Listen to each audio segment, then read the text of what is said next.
The butterfly effect is an interesting thing. One event leads to another event, which leads to another event. At the end of it all, you ask yourself, what if I did that differently, or what if this went differently? And then you realize there's about a half a dozen points that if one of them, just one of them went differently, everything wouldn't have led up to this moment. And I'm about to tell you a story of a drama that led to another drama that led to another drama that involved stories in Pentagrin. I went to North Carolina to visit my sister. I didn't have a lot of time to work on a video, so I decided to do it on a subject that wasn't that serious. Top 11 Pokemon that could destroy the world. The video was pretty dumb. The guy in the video said that Mega Blastoise could destroy the world because he was 50% more powerful than regular Blastoise, whose cannons could rip through solid steel. And seeing as how its special attack increases by 50 from 85 to 135 when it Mega Evolves, I don't want to know what the Pokedex would say if it could describe Mega Evolutions. Now this is pure speculation, but I think that Mega Blastoise's cannons could be enough to end the world as we know it. If the regular Blastoise can shoot water through thick steel, imagine what a blast from Mega Blastoise would do. Yeah, so building level, at most, increased by 50% equals planet level. What the fuck? Little did I know this would lead into a big drama, and it involved the bravest little commentator that we should all admire.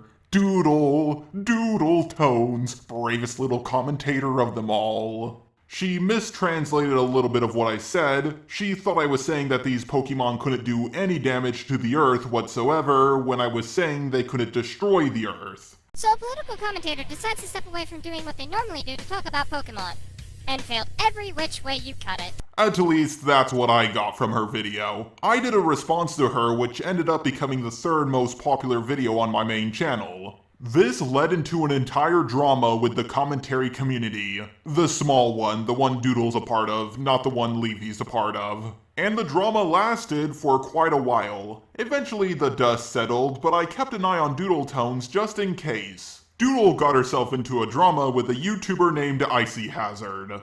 When I heard about it, I was expecting to join Icy's side, but after seeing how horrible her video on Doodle was, I knew I had to defend Yankee Doodle Dandy Tones. Now, some of you may be thinking, does it really matter if you joined in on this drama or not? Doodletones and Ponder Sprocket's videos on Icy did way better than your own. So whether you joined in on this drama or not, things would have probably panned out the same. And you would be completely right. However, this did lead me to finding Story's channel, because Stories also did a video on Icyhazard, and it ended up in my recommended list. This led to me binge watching Story's videos. Eventually I found the video where she claimed to be 8 years old. Then I found out that a whole bunch of people believed Stories with absolutely no proof, especially Pentagrin. I made a video that proved Stories was an 8 and that Pentagrin was totally stupid for falling for such an obvious lie. I remember knowing what sex was at 7 years old because the radio songs told me what it was. I learned more over the years. Whoa! You learned what sex was when you were 7? And you learned more over the years? How many years are there between 7 and 8? Keep in mind, she did say years, which is plural. So how many years are there between 7 and 8? I thought this would lead to a drama where the ranting community would come after me. I was a little scared, but I knew Ponder would have my back. But none of that happened. Spoctor Theory, now known as Spoctor Tech, left a comment on my video, simply saying thanks. This led to Stories and Pentagrin thinking that Spoctor put me up to making the video. Did you see that shitty, oh my god, Stories is an 8 video that was uploaded last night? From Just a Robot. Stories is not 8 and Pentagrin is stupid. Both of those things are true. Pentagrin is a dumbass and Stories is not 8. No, I haven't viewed it yet. Give me a summary if it's long. And then she points out this comment from Spoctor that just says thanks. That is literally the reason that Pentagrin hates Spoctor Theory so much. They made videos called Stay Away from Spoctor Theory. And they used a bunch of out-of-context screenshots to lie about him. I made a video with Mango Common defending Spoctor Theory.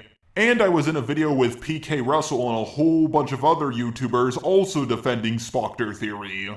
Oh yeah, Stories and Pentagrin deleted their YouTube channels and pretty much left the internet altogether. So just to be clear, if I never went to North Carolina, I would never have done a video on top 11 Pokemon that could destroy the world.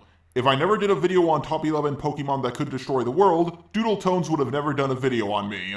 If Doodletones didn't do a video on me, then I wouldn't have done a video on her, and the giant drama with the commentary community would have never happened. If I was never in a drama with Doodletones, I would have never done a video on Icyhazard. If I never did the video on Icyhazard, I wouldn't have found Story's channel. If I never found Story's channel, I would have never done a video on her and Pentagrin, and if I never did a video on them, Spoctor would have never left a comment on my video, and the whole huge giant-ass drama with Spoctor would have never happened. All of this from a Pokemon video. If you got lost while watching this video, don't worry, I linked all my videos down below talking about these dramas. Also, here's the new piece of fan art. I don't know why, but this really reminds me of Lexington from Gargoyles. Maybe it's the face.